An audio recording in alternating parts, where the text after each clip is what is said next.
Where are you likely to see more acting? 10 years on the TV series Love Boat or 8 years in the U.S. Congress? My next guest is more than qualified to answer that question. His resume includes both. Not long ago, he left politics. In July, he will become president of Goodwill Industries International. I'm happy to welcome Fred Grandy. Fred, how are you? Welcome to the show. Thank you. Nice to see you. Do you miss politics? I don't miss politics. I miss policy. I miss talking with a lot of very bright people about ideas. But the one thing that I never developed in my, really I was in politics for about 9 years because I ran for a year when I first went home to run for Congress. I never developed that kind of finely honed partisan sense. I don't have that gene in my body. I couldn't bring myself to hate Democrats that much, or if I was feeling particularly conservative, which I usually voted, I couldn't bring myself to chastise liberals.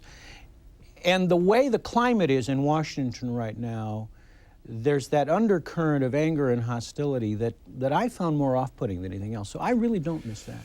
There's a sense, though, that whoever started it, that there are some people really out to get Newt Gingrich. Do you believe that? Yeah, I do, and I'll tell you why.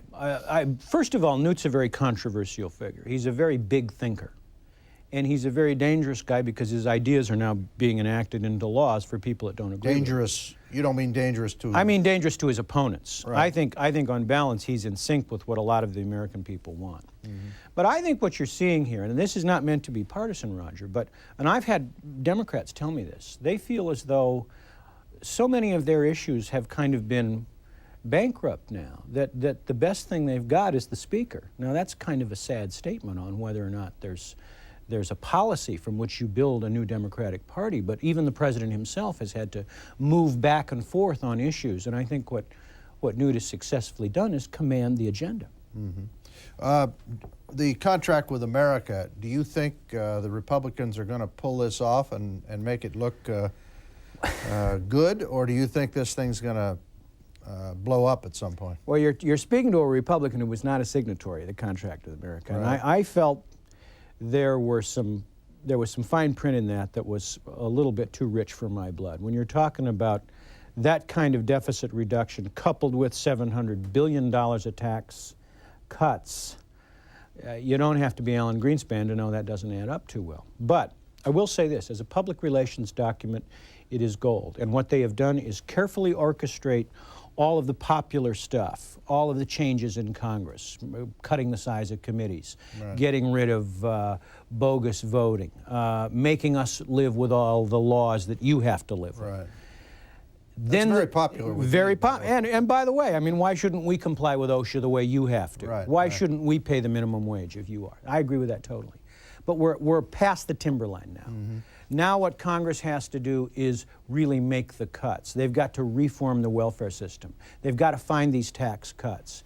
And I think what the Speaker's going to learn is that to really make this contract work, they're probably going to have to write a few codicils and whereases and maybe extend it a little bit. And I don't think anybody in America is going to say, hey, you said 100 days, we want to see this whole thing. Right. Yeah, they see some movement, and I think that's one of the things they wanted to see. I didn't know you were so smart. I mean, I didn't know you were Harvard. I'm not. This is a stunt double. This is a stunt double. You're not the actual Fred. No, I was always doubled on the dialogue. Listen, this is cable. We're here. You can come on and not actually be Fred Grandy if you want. Sorry. Later I'm going to call myself. I'm curious, though, because what was your major in college? English. English? Use it every day. And, okay, English major, Harvard, ends up on Love Boat, ends up in Congress. Interesting guy. We got to take a break here, and we'll be right back.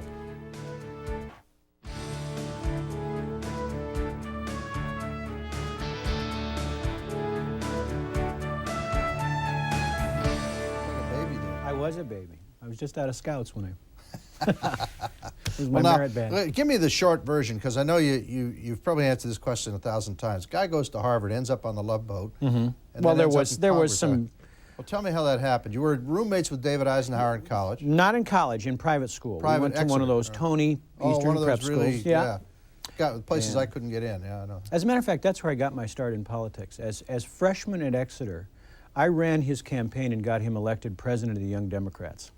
Are you kidding? I swear to God. And it lasted for 2 days until a general found out about it. then he wrote a sharp note and threatened an airstrike of southern New Hampshire. So David bowed out. Was of David the office. a Democrat, or was he? No. He We did it as a joke. I mean, he did it as a joke, right? Yeah. But that's where I learned the value of name recognition. Eisenhower counts. Yeah, Yeah. that's a big deal. So you go to Harvard, you get a degree, and you found out that you didn't want to be an English professor. No, but I never wanted to do that. I was undecided what I wanted to do. I applied to film school. I applied to law school. The only law school I ever got into was Salmon P. Chase Law School, which I believe at the time was on the 3rd floor of the YMCA in Cincinnati. And so I figured this... I think I hired a lawyer from there. There's no... Well... Yeah, I think he's handling my... Probably paid him in script, right? That's right. Well, anyway, so that didn't happen. And then I got a job working as a speechwriter for a fellow who was a member of Congress from my home area of Sioux City. And I just did this to fill in time. But I enjoyed it. You get down to Washington as a young person, you can't help but be pulled into the power and majesty and influence of it.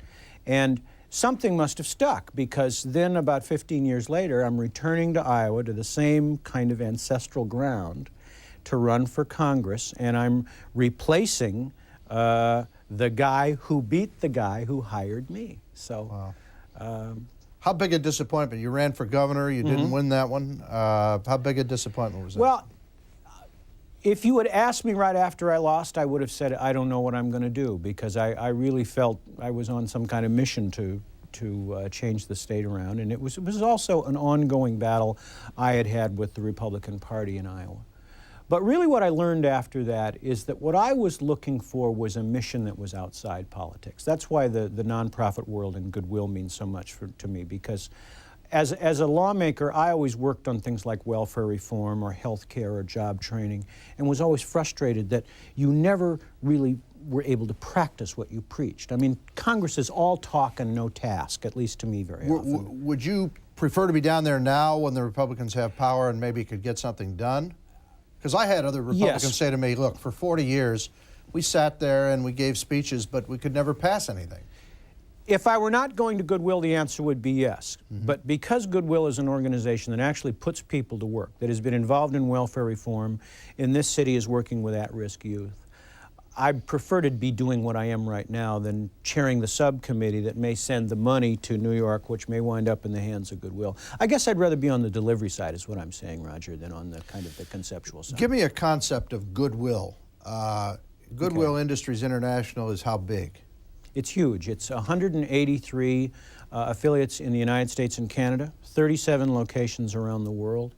About $900 million of donated goods are generated worldwide to Who do they go to? People all over the world? They go to people all over the world. We're biggest in North America because we've been around for 90 years. But the point is that most people think they know something about Goodwill, and they really don't. They think we're America's thrift store.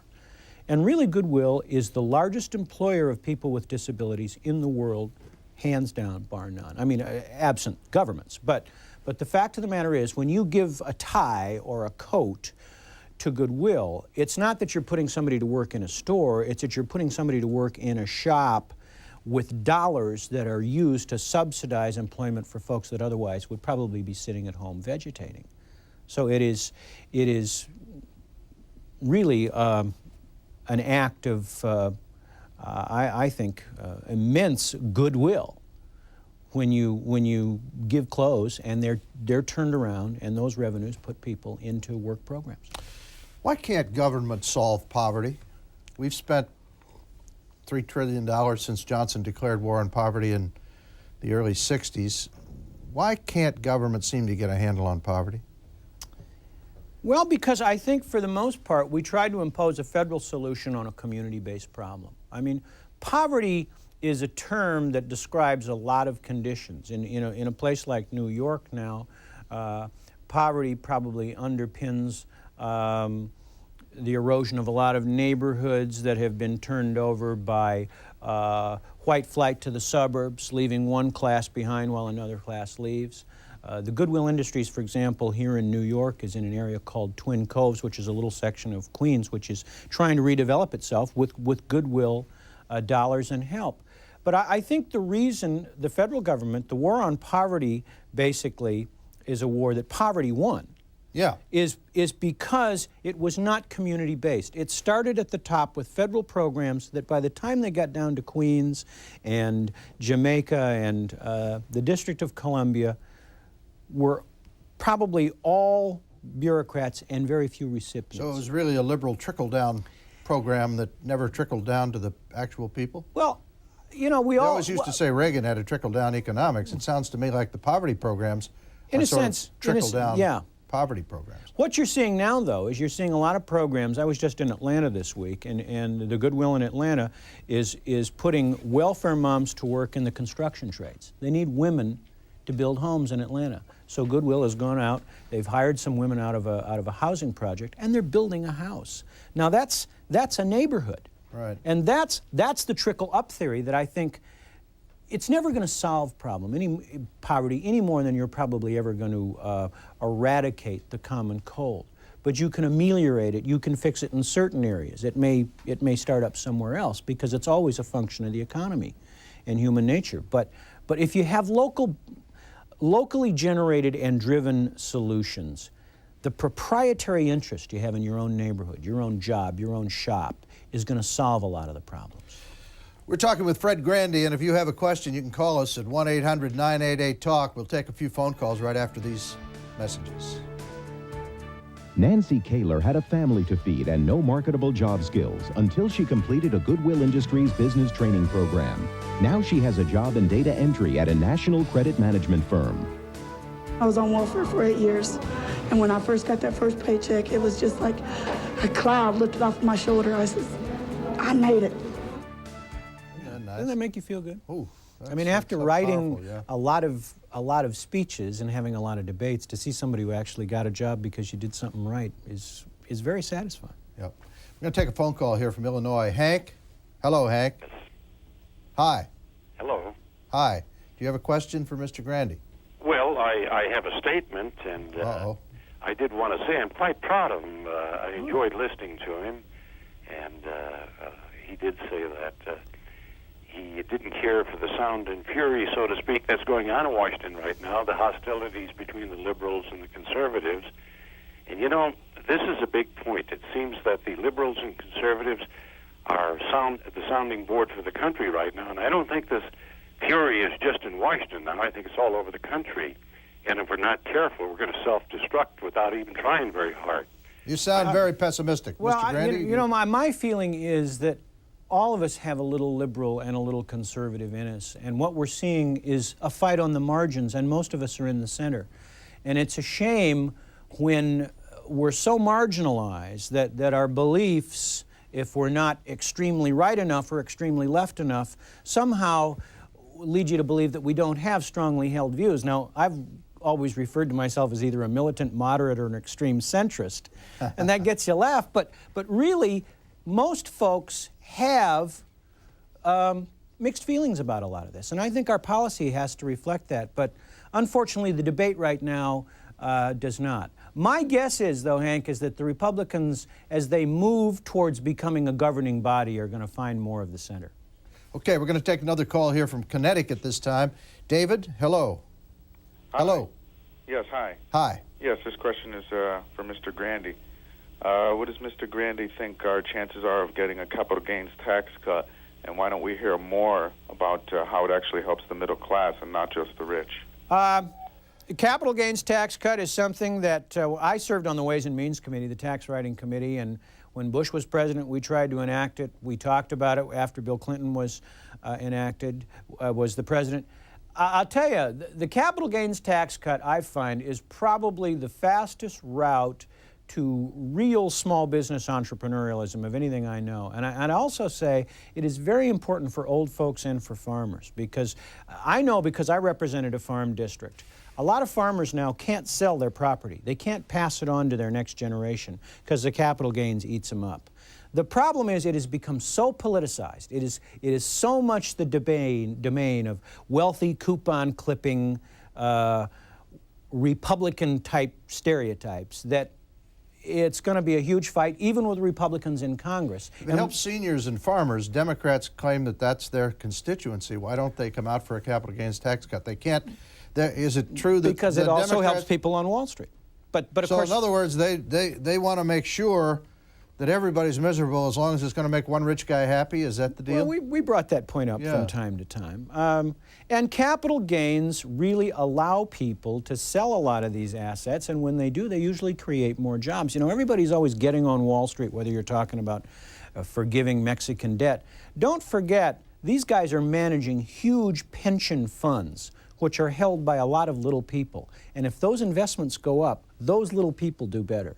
Right. So moving the flow of capital is something we try to encourage in Mexico. We want it to happen in the Pacific Rim. Hey, it works in this country too. Listen, we've got a minute left, Yeah. almost a minute. You knew Richard Nixon well. How would you describe him? Complicated, brilliant. I always thought he was kind of our American president's version of Richard III. You know, David and I were very close, and I thought Nixon was brilliant, and I thought he did his best work as an ex-president. You know, everybody talks about Jimmy Carter, but Richard Nixon as a diplomat for the United States in Russia, right after Yeltsin took over, probably did more to cement relations. Okay, Mr. Fred Grandy, thank you very Roger, much. Good thank luck you. to you in the Thank Goodwill you. Industries. I know you're going to do a great job for them. Thank